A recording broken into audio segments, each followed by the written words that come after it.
संतोष देशमुख यांच्या हत्येची वेगवेगळ्या अंगाने चौकशी करण्यात येत आहे। SITचं आणि CIDचं पथक केज येथे तळ ठोकून आहे आणि सायंकाळी 5 वाजता संतोष देशमुख यांचे बंधू धनंजय देशमुख आले होते। तब्बल 5 तास चर्चा झाल्याची माहिती आहे। स्वतः धनंजय देशमुख आपल्यासोबत साधारणपणे 5 वाजता आपण केज रेस्ट हाऊसमध्ये आला होतात। नेमकी काय चर्चा झाली, काय माहिती मिळाली? आम्ही जे CIDचं ऑफिस आहे इथं, तर चौकशीसाठीच आलो होतो। म्हणजे बीडला पण गेलो होतो परवा दिवशी मी, इथं पण आलो होतो की कुठपर्यंत काय झालं आहे। तर ते आजच्या तपासात पण आता एक कुठले तरी डॉक्टर आहे त्यांना ताब्यात घेतलं आहे। चौकशीसाठी घेतलं आहे का त्यांचं काय आता उद्या समोर येईल कशासाठी घेतलं आहे ते। आणि SITचे अधिकारी पण दिवसभर इथं होते। आम्ही यायच्या अगोदर गेले होते, तर त्यांच्यासोबतच चर्चा करायची होती, पण ते गेल्यानंतर बसलो होतो आम्ही आणि जास्त काही चर्चा झाली नाही, बसलो होतो इथंच। काही दिवसापूर्वी तुम्ही असं म्हणले होते की पोलीस तपासाबाबत माहिती देत नाही। आता ज्या पद्धतीने SIT, CID आणि पोलीस तपास करतात, आता तुमची चर्चा झाली, आता या सगळ्या तपासावर तुम्ही समाधानी आहेत का? आज सगळा तपास संपूर्ण झालेला नाही, अजून तपास चालू आहे। आणि आपण जास्त त्यांना विचारलं की त्यांना डिस्टर्ब होतं आहे, म्हणजे कसं की ते काम करतायत, आणि मग आपण जास्त विचारत नाहीत। त्यांच्याकडून जी काही 2 शब्दाची माहिती भेटेल तेवढी घेतो सध्या। आणि त्यांचं काम चालू आहे का नाही रोजचे रोज आपल्याला कळतं ना। आता ते डॉक्टर ताब्यात घेतलेत कुठले तरी, तर ते आपल्याला कळलंच, म्हणजे लगेच गेले ना मी आल्यावर साहेब, तर ते त्यांना ताब्यात घेतल्यावरच ते गेले होते, ते काय अजून परत आले नाहीत। म्हणजे डॉक्टर ताब्यात घेतली ही माहिती तुम्हाला माध्यमातून कळली का यांनी दिली? माध्यमातून कळली। यांच्यासोबत काय चर्चा झाली? नाही झाली ती, आता साहेब आल्यावरच ते अधिकृत सांगतील ना। SITचे प्रमुख बसवराज तेली यांची भेट घेतली का? यांच्यासोबत काय चर्चा झाली का? नाही, मी आल्यावर इथंच होते ते, पण मी मध्ये गेलो आणि ते निघून गेले, म्हणजे त्यांना माहीत नसेल मी आलेलो, किंवा मी पण विचारलं नव्हतं, मला वाटलं विचारता येईल, पण ते निघून गेले। तुम्ही आताच म्हणल्याप्रमाणे परवा आपण बीड शहर पोलीस ठाण्यात गेले होते।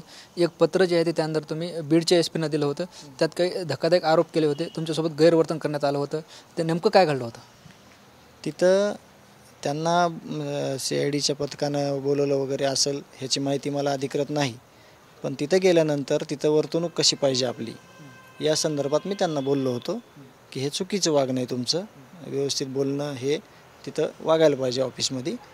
एवढी चर्चा झाली होती, मी पत्र दिलेलं आहे, ते तुम्ही बघितलेलं आहे। पण तुम्ही असंही त्या पत्रात असं म्हणलं की बालाजी तांदळे नावाचा व्यक्ती होता, त्यात आणि तुमच्यात शाब्दिक चकमक झाली।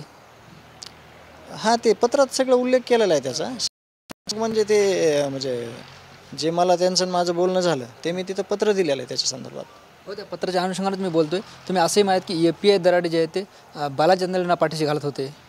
मी असं म्हणलो की मॅडमला जी बोलण्याची पद्धत होती बालाजी तांदळेची ती चुकीची होती, आणि मग त्याच्यानंतर दराडे साहेब जे होते तिथं ते मॅडमला गपचूप बसा म्हणले, असं मी त्याच्यात उल्लेख केलेला आहे। पाठीशी घालीत होते असा उल्लेख नाही आमचा, आम्ही त्यांना ते म्हणत होते मॅडमला शांत बसा, म्हणजे त्यांना असं बोलले होते मॅडमला ते। पण बालाजी तांदळे असं म्हणतात की तुम्ही जे आरोप लावले ते संपूर्ण चुकीचे आहेत, खोटे आहेत, ते आज TV9शी बोलत होते। आता ते मी जे दिलेलं पत्र आहे त्याच्यावर त्यांनी प्रतिक्रिया व्यक्त केली। आता माझी प्रतिक्रिया जी आहे ती पत्रातली आहे, ती खरी आहे, माझी पण खरी आहे ना, मी जे झालं तेच मांडले। त्या पत्रावर तुम्हाला काही पुन्हा निरोप आला आहे? त्या पत्राची काही दखल घेण्यात आली का? नाही, त्यांनी सांगितलं पुढील तपास जे करायचं त्यांना आम्ही तुम्हाला कळवू म्हणून, नोटीस वगैरे देऊ त्यांना कोणाला तिथं, आणि तिथं तसं रजिस्टर वगैरे ठेवलं आहे, पण त्याच्यात नोंद होईल येणाऱ्या जाणाऱ्या सगळ्यांची। त्या पत्राच्या माध्यमातून तुम्ही कारवाईची मागणी केली होती, चौकशीची मागणी केली होती बालाजी तांदळेची, त्याचा आढावा उद्या घेऊ आपण, म्हणजे उद्या विचारणा करू त्या पत्राचं काय झालं ते, आणि मग तुम्हाला सांगू। आता उद्या परभणीत मोर्चा काढण्यात येणार आहे, तुम्ही सहभागी होणार आहात का? अजून कोण सहभागी होणार आहेत तुमच्या कुटुंबियातील? कुटुंबियातील वैभवी, मी, आणि मग अजून कोण येणार आहे मला आता गेल्यानंतर समजेल, असे आम्ही जाणार आहे। एकंदरीत सगळा तपास सुरू आहे। आज जे आहे ते तुम्ही असाल, देशमुख कुटुंबीय असाल, आजच्या घडीला समाधानी आहात का? तपास चालू आहे योग्य दिशेनं, सगळे काम करतायत। SITचं पथक असेल, CIDचं पथक असेल, पोलीस यंत्रणा असेल, आणि तपास संपूर्ण झालेला नाही आहे। तपासाअंती आपण ती प्रतिक्रिया देऊ। काम तर त्यांचं चांगलं आहे, तपास यंत्रणा चांगली काम करते। निश्चितच आपण जर बघितलं तर हे होते संतोष देशमुख यांचे बंधू धनंजय देशमुख, ज्यांनी CID आणि SIT पथकासोबत चर्चा केल्यानंतर आपल्याशी संवाद साधला आहे। कॅमेरा पर्सन अमित आडेसह ज्ञानेश्वर लोंढे, TV9 मराठी, केज, बीड।